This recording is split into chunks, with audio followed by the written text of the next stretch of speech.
Hola, en este vídeo vamos a ver cómo se analiza si al aparecer un segundo factor, de qué manera puede influir en el efecto del primer factor. Para ello analizaremos primero si se ha producido interacción o modificación del efecto y después pasaremos a ver si el segundo factor puede funcionar o actuar como un factor de confusión sobre el efecto del primero.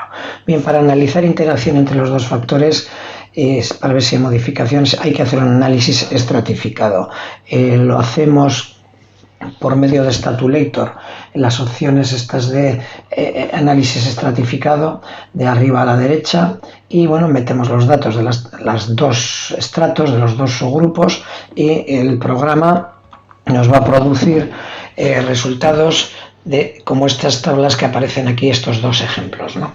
¿En qué hay que fijarse para ver si hay interacción o modificación del efecto? Pues aparte de los resultados del estrato 1 y el estrato 2, en el resultado del test de homogeneidad, el test estadístico, que nos fijamos como siempre en el valor P, que en este caso, por ejemplo, de arriba da 0,118, indicándonos, como es mayor del 0,05, pues que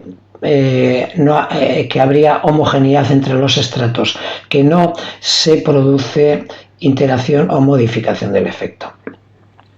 ¿Qué más nos proporciona el programa Statulator? Pues debajo del test de homogeneidad, lo que llaman Mantel-Hansel Analysis, que se refiere, con esta terminología extraña, al cálculo del riesgo relativo, en este caso ajustado por la segunda variable.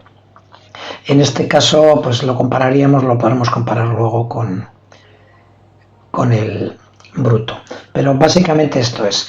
Aquí tenemos otro ejemplo. Nos fijaríamos en qué pasa en los distintos estratos y en el test del p-valor. A efectos de examen, el procedimiento es fijarse en el p-valor del test de homogeneidad. Si es mayor del 0,05, decimos que no hay modificación del efecto, que no hay el fenómeno de interacción. Y nos quedaríamos con el cálculo del Mantel-Hansel ajustado para saber un poco el efecto del primer factor. Bien, en el examen, la presentación de los datos es algo diferente para facilitaros el trabajo.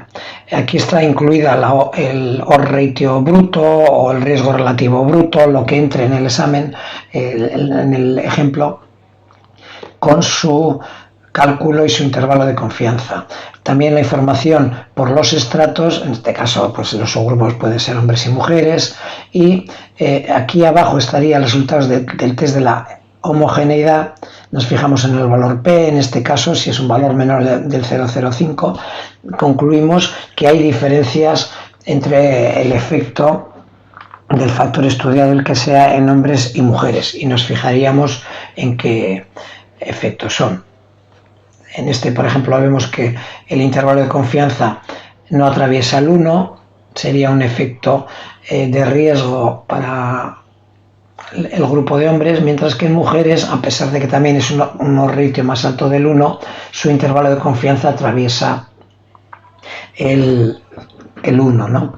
Y en este caso, pues parece ser que en las mujeres no produciría efecto el factor, el primero, y en los hombres sí.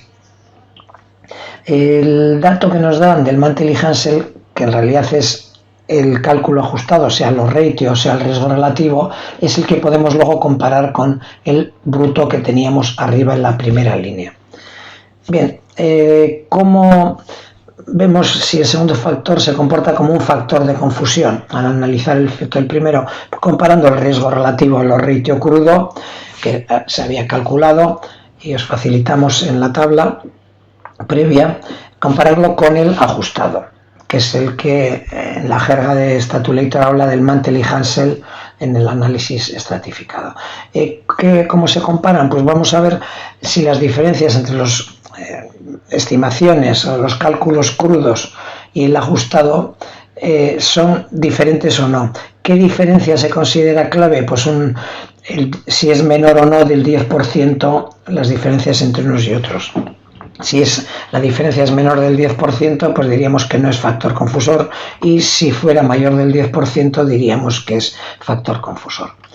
Bien, Statulator nos da los datos de esta manera, y bueno, nos da los datos de los ajustados, el Mantel y Hansel, y habíamos podido calcular el riesgo relativo crudo, en este caso, perdonar, el crudo, ¿no? Y compararíamos el crudo de arriba, en este caso, en el examen tenéis una tabla como esta, ¿no? En el que se os da el bruto y el crudo, el ajustado, perdón, el bruto y el ajustado, y lo comparáis. Pero aquí, ¿cómo hacemos el cálculo? Es lo que quería detenerme ahora. Es una sencilla división, una resta. Primero, que al crudo le quitamos el ajustado y lo dividimos por el ajustado. Es importante poner ajustado debajo en el denominador. Una primera versión mía de los apuntes de clase ponía yo en el denominador el crudo. Podría ser cualquiera de ellos, pero a efectos de cálculos para el examen, utilizar en el denominador el ratio o riesgo relativo ajustado. Y si es menor, como en este ejemplo, por ejemplo, en estos ejemplos de un par de, aquí tenemos el riesgo relativo, es menor del 10%, pues diríamos que el segundo factor no es factor de confusión del efecto del primero. Así de sencillo. Salud.